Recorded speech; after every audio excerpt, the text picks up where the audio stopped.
Shalom, selamat pagi Bapak Ibu Saudara yang dikasihi Tuhan. Kita jumpa kembali dalam Renungan Manarema. Sebelumnya kita akan sama-sama berdoa terlebih dahulu.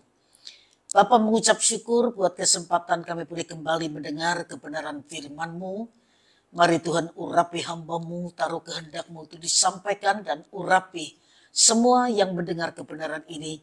Supaya baik yang menyampaikan maupun yang mendengar sama-sama beroleh berkat dari kebenaran firman Tuhan. Terima kasih Bapa di surga, di dalam nama Tuhan Yesus Kristus kami sudah berdoa. Haleluya. Amin. Bapak Ibu Saudara yang dikasihi Tuhan, pagi ini kita akan sama-sama belajar sebuah kebenaran yang saya beri tema kualitas 3C. Hakim-Hakim pasal yang ke-13 ayat 1 sampai ayat yang ke-5. Hakim-Hakim 13 ayat 1 sampai ayat yang ke-5. Orang Israel melakukan pula apa yang jahat di mata Tuhan. Sebab itu Tuhan menyerahkan mereka ke dalam tangan orang Filistin 40 tahun lamanya. Pada waktu itu ada seorang dari Sora, dari keturunan orang Dan, namanya Manoah. Istrinya mandul, tidak beranak. Dan malaikat Tuhan menampakkan diri kepada perempuan itu dan berfirman kepadanya demikian. Memang engkau mandul, tidak beranak, tetapi engkau akan mengandung dan melahirkan seorang anak laki-laki. Oleh sebab itu peliharalah dirimu, jangan minum anggur atau minuman yang memabukkan, dan jangan makan sesuatu yang haram.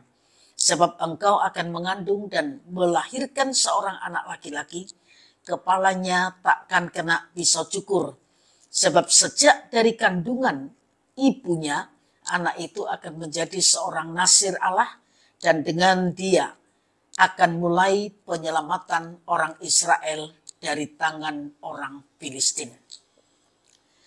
Bapak Ibu Saudara sekalian, Simson adalah seorang nasir yang dipilih dan dipersiapkan Allah sebagai pemimpin bangsa Israel sejak dari kandungan ibunya. Simson dikandung dalam kekudusan, ibunya tidak boleh minum minuman yang memabukkan dan makan makanan yang haram. Selanjutnya Alkitab menceritakan bahwa Simson menyelamatkan bangsa Israel dari bangsa Filistin yang menjajah mereka selama 40 tahun. Simson menjabat sebagai hakim Israel selama 20 tahun. Lalu mengapa Simson mengakhiri karirnya dengan cara mati tertimpa bangunan bersama dengan 3.000 orang Filistin? Sesungguhnya kegagalan Simson berawal dari kelemahannya terhadap dirinya sendiri. Titik lemah Simson yang pada wanita cantik telah membuatnya jatuh ke dalam jebakan yang dibentangkan musuhnya. Bapak Ibu Saudara bisa baca itu di Hakim-Hakim 14 ayat 1 sampai 3 dan Hakim-Hakim 16 ayat yang keempat. Tidak adanya satu ketetapan hati yang kuat untuk melawan kedagingannya membuat Simson membuka rahasia yang seharusnya sangat dijaganya sebagai seorang pemimpin. Pemimpin besar seperti Simson seharusnya rela melepaskan hak atau kepentingan pribadinya demi kelanjutan perjuangan dan keselamatan bangsa yang dipimpinnya. Pemimpin yang baik tidak mengumbar hawa nafsu kedagingannya. Para pemimpin rohani seperti Simson adalah target utama yang ingin dijatuhkan oleh lawannya atau oleh iblis, ya, baik manusia maupun kuasa kegelapan. Mengapa? Karena ketika pemimpin rohani terus menjaga hati dan hidupnya, maka terobosan ke arah yang lebih baik akan berlanjut. Terobosan-terobosan ini tentu membahayakan kedudukan musuh. Untuk dapat tetap membuat terobosan, maka seorang pemimpin harus memperlengkapi dirinya dengan kualitas 3C, yaitu kompetensi, connection, dan karakter. Yang pertama, kompetensi atau kemampuan. Seorang pemimpin harus memiliki kemampuan yang mencakup keuletan, keahlian, kecerdasan, dan kecerdikan di atas kemampuan orang-orang yang dipimpinnya. Keunggulan kemampuan ini akan membuat para pengikutnya mau dituntun dan didorong untuk mendukung visi yang diembannya. Yang kedua, connection atau hubungan.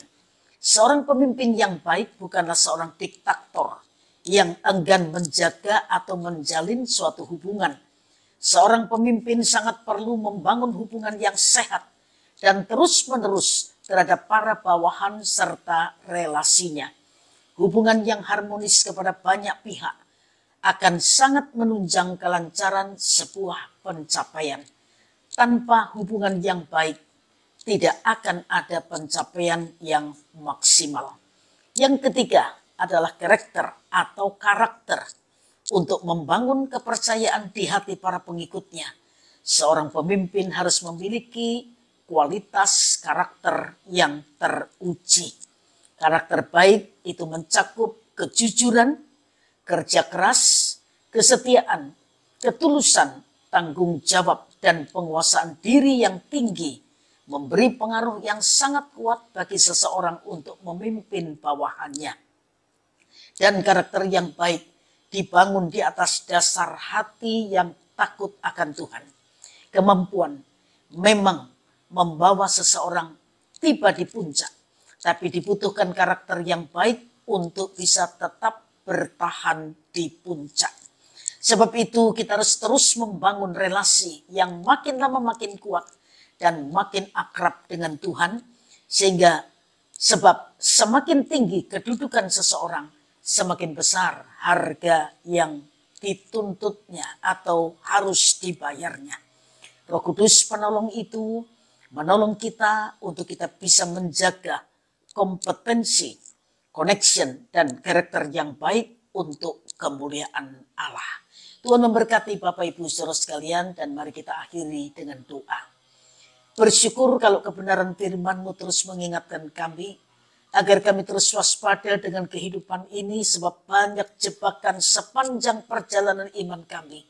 Godaan demi godaan terus datang untuk menjatuhkan kami.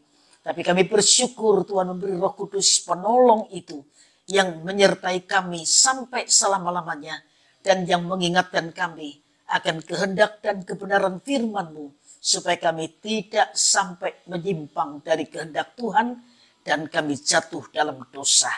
Meteraikan firman-Mu, berkati semua yang sedang mendengar kebenaran ini.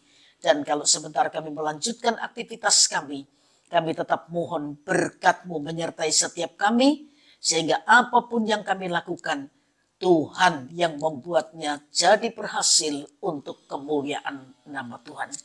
Dalam nama Tuhan Yesus Kristus kami sudah berdoa. Haleluya. Amin. Tuhan memberkati Bapak Ibu Saudara sekalian, dan selamat pagi.